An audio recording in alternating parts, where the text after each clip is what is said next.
තරුණ ජීවිත මේව ගැරෙන්න දෙන්න පුළුවන්.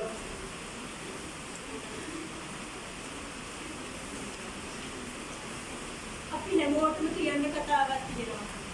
මේ මෙරෙන අපේ අහිංසක මිනිස්සු සිය ජීවිතය හානි කරගන්න අපේ මිනිස්සුන්ට.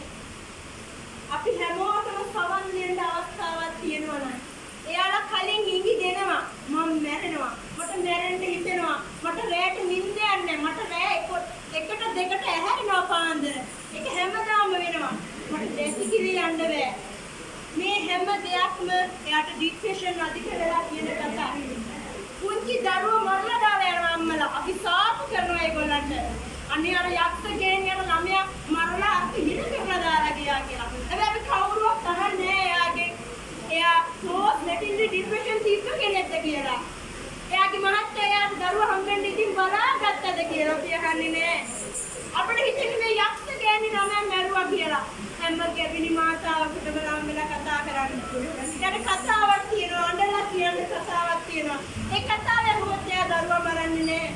ඒවා කියන තමයි මේ විදිහට මැරෙන්න හදන හැම ගෑණියෙකුටම හැම මිනිහෙකුටම දරුවෙකුටම කියන්න අසරණේජි කතාවක් තියෙනවා.